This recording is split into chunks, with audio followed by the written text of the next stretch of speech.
నమస్తే సఖులు. ఈరోజు కథలోకి వెళదాం. టెలిఫోన్ గణగణ మోగింది. పుస్తకం చదువుతున్న సునీత ఫోన్ తీసింది. హలో మెల్లగా అంది. హలో సునీత, నేను కిరణ్ని మాట్లాడుతున్నాను. ఫోన్ పెట్టేయకు ప్లీజ్, ఒక్క నిమిషం నీతో మాట్లాడాలి. అవతల నుంచి ఎంతో దీనంగా వినిపించింది. ఏమిటి కిరణ్, నన్ను ఎందుకు ఇలా పరీక్షిస్తున్నావు? నేనేం అపరాధం చేశాను? కిరణ్ గొంతులో నిష్ఠూరత, నిస్సహాయత స్పష్టంగా ప్రతిధ్వనిస్తున్నాయి. సునీత మాట్లాడలేదు. సునీ, నిన్నే మాట్లాడమే, నా వల్ల ఏం తప్పు జరిగింది? మీ ఇంటికి వస్తే నువ్వు నాకు ఎందుకు కనిపించడం లేదు? ఇంట్లో ఉండి కూడా లేదనిపించడం తప్పు నేనేం చేశాను? సునీత అతనికి ఏదో చెప్పాలని ప్రయత్నించి సాధ్యం కానట్టు ఆగిపోయింది. నిన్ను చూసి 10 రోజులైంది. నాకు ఇప్పుడు అనిపిస్తోంది మీరు నన్ను వేరే ఇల్లు అనే నెపంతో ఇంట్లో నుంచి నన్ను దూరంగా తరిమేశారు. అంత నీచమైన పని నేనేం చేశాను సునీ? నాకు నిజంగా అర్థం కావట్లేదు. కిరణ్ ప్లీజ్, అలాంటిదేం అనుకోవద్దు. నూతిలో నుంచి మాట్లాడుతున్నట్టుగా ఉంది సునీత. నేనేం అనుకోవాలో నువ్వే చెప్పు. మీ ఇంట్లో నుంచి నేను వచ్చేసిన తర్వాత మీలో ఎందుకలా హఠాత్తుగా మార్పు వచ్చింది? ఆంటీ కూడా నాతో సరిగ్గా మాట్లాడటం లేదు. అంకుల్ సరే నేను వస్తే చాలు ఎంతో పని ఉన్నట్టు ప్రవర్తిస్తున్నాడు. నువ్వు నా కంటికి కనిపించవు. షటప్ కిరణ్ గట్టిగా ఉన్నట్టుండి అరిచాడు. కిరణ్ సునీత నిటారుగా అయింది. సారీ సునీ, నిన్ను కాదు, ఇక్కడ ఎవరో ఫోన్ పెట్టేయమంటే అరిచాను. చెప్పు సునీత, నీకేమైంది అసలు? ఏమీ కాలేదు. నేను నీతో ఒక్కసారి మాట్లాడాలి. నన్ను ఎక్కడికి రమ్మంటావో చెప్పు, వస్తాను. సునీత మాట్లాడలేదు. చెప్పు సునీ, నా బాధ నీకు అర్థం కావడం లేదా? అర్థమవుతుంది, కానీ నా బాధ ఎవరికి చెప్పుకోను? అంటే నేను చచ్చిపోయినట్లేగా కిరణ్? నీ బాధ చెప్పుకోవడానికి నేను కాదనమాట, నీకు చెప్పలేను. అంత పరాయివాడిని అయిపోయానమాట. ఆల్ రైట్, సరే అలాగే, కానీ నిన్ను ఒక్కసారి చూడాలి. ఎక్కడికి రమ్మంటావో చెప్పు. కిరణ్ త్వరగా చెప్పు. ఇక్కడ ఫోన్ పెట్టమని షాపతను తొందర చేస్తున్నాడు. కిరణ్ ప్లీజ్ వెంటనే చెప్పు. పార్కుకి రానా? పోనీ ఏదైనా సినిమా హాల్కా? వద్దు. జై ఇంట్లో మీట్ అవుదామా? మరి ఎక్కడ వీలవుతుందో చెప్పు. ఎక్కడ వీలు కాదు. వీలు కాదా? ఎందుకు సునీ? కిరణ్, నేను నిన్ను కలవనని మాట్లాడనని అమ్మకు మాటిచ్చాను. నాన్న మీద ఒట్టు వేసి మరీ వచ్చాను. సునీ, ఆ పిలుపు ఆవేశంలో ఉంది. నన్ను మర్చిపో, నాకు ఫోన్ చేయకు, నన్ను కలవాలని చూడకు ప్లీజ్. నువ్వు నీ మనసు అనే తెల్ల కాగితం మీద పెట్టి సంతకం పెట్టి ఇచ్చానన్నావుగా, దాని మీద నేను అడుగుతున్న వాగ్దానాలు ఇవే. సునీత తన ఫోన్ పెట్టేసింది. కిరణ్ నిశ్చేష్టుల్లో నిలబడిపోయాడు. షాప్ ఓనర్ కల్లెర్ర చేస్తూ ఫోన్ లాక్కున్నాడు. ఇక్కడ అవసరానికి 1-2 మాట్లాడాలి, కానీ రామాయణాలు ప్రేమాయణాలు కాదు. ఇంకెప్పుడు మా షాప్లోకి ఫోన్ చేయడానికి రావద్దు, తెలిసిందా? కిరణ్ జవాబు చెప్పలేదు. నిద్రలో నడుస్తున్న వాళ్ళ షాపులో నుంచి యువతలకు వచ్చాడు. అతని మనసంతా మొద్దుబారినట్టుగా ఉంది. భానుమతి సునీత దగ్గర అంత పెద్ద ఒట్టు తీసుకోవాల్సిన ప్రమాదం ఏమొచ్చింది? అతని ఆలోచన శక్తి నశించింది. డియర్ సునీత, నువ్వు మా ఇంటికి వస్తావని, వీలు కాకపోతే కనీసం ఉత్తరైనా రాస్తావని ఈ 15 రోజుల నుంచి ఎదురు చూస్తున్నాను. హఠాత్తుగా ఇలా ఎందుకు మారిపోయావో నాకు అర్థం కావడం లేదు. నేను చేసిన తప్పేమిటి? నేను నీకు ఏం బాధ కలిగించాను? నువ్వు ఇలా పాషాణమూర్తిలో ఎందుకు మౌనంగా అయిపోయావు? నువ్వు మా ఇంటికి రావు. నేను మీ ఇంటికి వస్తే ఇంట్లో ఉండి కూడా వంట మనిషి చేత లేదని చెప్పేస్తున్నావు. నేను చేసిన అపరాధం ఏమిటో నాకు బొత్తిగా అర్థం కావడం లేదు. ఒకవేళ నాకు తెలియకుండానే ఏ విషయంలోనైనా నీ మనసు నొప్పించినట్లయితే నన్ను మన్నించమని మనస్ఫూర్తిగా అడుగుతున్నాను. ముఖాముఖి నా ఎదుట వచ్చి నా తప్పుని ఎత్తి చూపించు. తల వాచేట్టు నన్ను చివాట్లు పెట్టు. నీ ఇష్టం వచ్చినట్టు ఏదైనా చెయ్యి. నాకు ఇలా మౌనంగా దూరంగా మాత్రం ఉండిపోకు. రోజు ఏ పూట కాబోటే నీ పిలుపో ఉత్తరమో స్వయంగా నీవే వస్తావేమో అనే ఆశ నన్ను ఈ బాధను భరించేట్టు చేస్తుంది. ఒక్కసారి నాకు కనిపించి అసలు జరిగిందేమిటో చెప్పి ఈ నరకయాతన నుంచి నన్ను తప్పించు ప్లీజ్. నిన్న నేను జయ వాళ్ళ ఇంటికి వచ్చాను. అక్కడ నువ్వు ఎదురవుతావేమో అని ఆశతో నాకు నువ్వు పొద్దుటే వచ్చి వెళ్ళావని చెప్పింది జయ. నువ్వు మునుపట్లా లేవని, దేనికోసమో బాధపడుతున్నట్టుగా దిగులుగా ఉన్నావని కారణం అడిగితే నువ్వు ఊరుకోవడం మినహా ఇంకేమీ చెప్పలేదని జయ చెప్పింది సునీ. నువ్వు బాధకైనా గురి అయితే దానికి కారణం నేనే అనిపిస్తుంది. మీ ఇంటికి సరాసరి వచ్చేసి నేను చెయ్యి పట్టి లాగి నిజం చెప్పేంత వరకు వదలకూడదు అన్నంత ఆవేశంగా ఉంది. కానీ నాకు తెలుసు నేను అలా మూర్ఖంగా ప్రవర్తిస్తే నీకు మరీ కోపం వస్తుంది. అందుకే జంకుతో ఆగాను. నా సహనం కూడా తీసుకుని ఉత్తరం రాస్తున్నాను సునీ. ఆఖరిసారిగా అడుగుతున్నాను, నా వల్ల జరిగిన పొరపాటు ఏమిటి? నువ్వు ఉత్తరం రాయలేకపోతే రేపు సాయంత్రం 6 గంటలకు పబ్లిక్ గార్డెన్కి రా. అక్కడ ఇది వరకు మనం కూర్చుని కబుర్లు చెప్పుకున్న చెట్టు కింద కలుసుకుందాం. నన్ను నిరాశపరచకు. ఇది ఆఖరి ఉత్తరం. దీంతో నా సహనం అంతా అయిపోయింది. ఇక మర్యాదను నేను లక్ష్య పెట్టను. సరాసరి మీ ఇంటికే వస్తాను.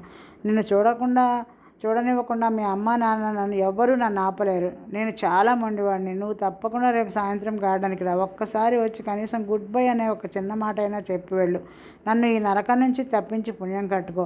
నీకు నేనంటే ఏ కారణం చేతనైనా అయిష్టత కలిగితే నిర్మోహమాటంగా చెప్పే. నేనేమీ అనను.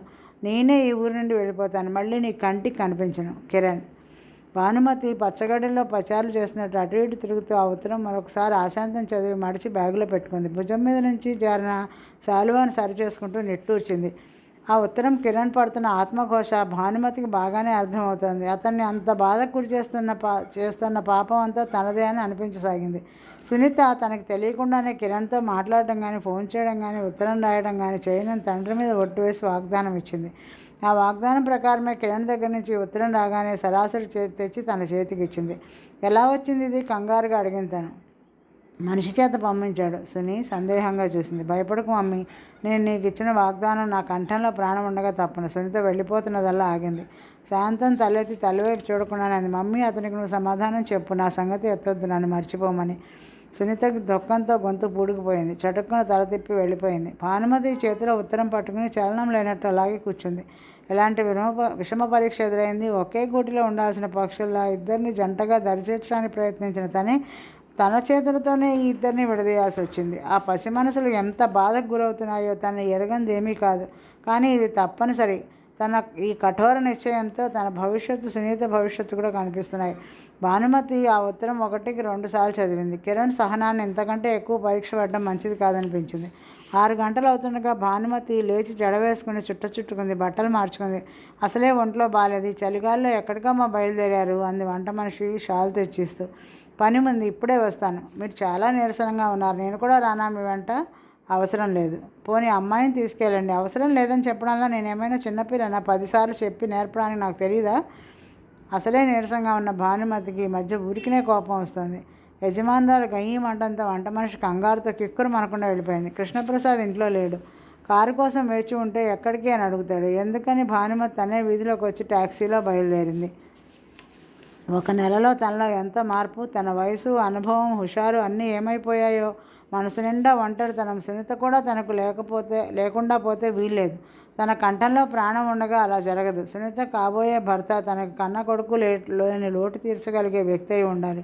అల్లుడే కొడుకు అని తను ఎప్పుడో నిర్ణయించుకుంది. సునీత కాపురంలో, సునీత పిల్లల మధ్య తన నిశ్చింతగా వాళ్ళ పాపల్లో ఒక పసిపాపగా మెలగాలి అని భావించింది. అదొక సుందరమైన స్వప్నం. అది చెదిరిపోకూడదు, పీడకల కాకూడదు. ఆశించింది ఒకటైతే జరిగేది మరొకటయ్యే దురదృష్టం తనకి రాకూడదు. భానుమతి టాక్సీ పబ్లిక్ గార్డెన్లో దిగింది. తనే ముందు వచ్చింది. కిరణ్ ఆ చుట్టుపక్కల ఎక్కడా కనిపించలేదు. ఎదురుగా చిన్నపిల్లలు ఆటలాడుతున్నారు. భానుమతి వాళ్ళని చూస్తూ నిలబడింది. కిరణ్కి ఏమని చెప్పాలి? ఆ మనసులో సునీత పట్ల ఏర్పడిన అనురాగం మొగ్గను ఎలా తుంచాలి? దీనివలన అతనికి నష్టం కలగకూడదు, అతని భవిష్యత్తు పాడవకూడదు. భానుమతి లేచి పబ్లిక్ గార్డెన్లో అటు ఇటు తిరగసాగింది. పిల్లల్ని పెంచి పెద్ద చేయడం అంతా ఒకెత్తు, ఈ పెళ్లి సంగతి ఒకెత్తు. వాళ్ళ మనసులు చిన్నపుచ్చుకోకుండా, తల్లి తండ్రి మీద గౌరవం చెడకుండా ఉండాలంటే చాలా జాగ్రత్తగా, నేర్పుగా వారికి నచ్చచెప్పాలి.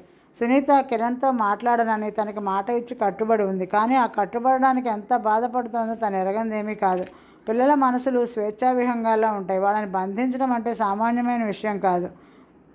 ఆ ఒత్తిడికి వాటిని తట్టుకోలేక మానసికంగా బెదిరిపోతారు. భానుమతి కిరణ్కి ఏ విధంగా నచ్చచెప్పడమా అని ఆలోచిస్తోంది.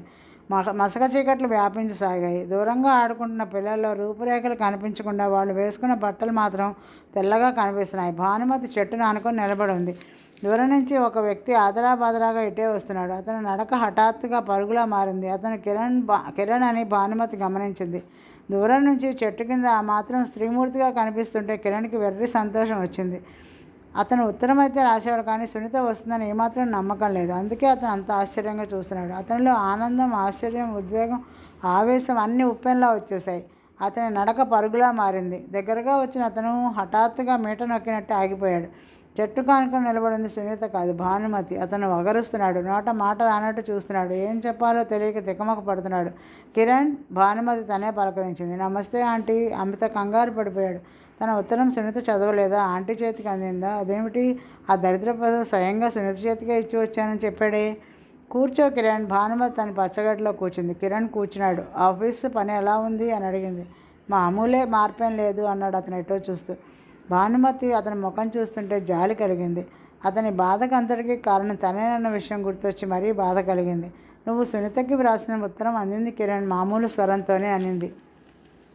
అతను చురుగ్గా తల తిప్పి చూశాడు.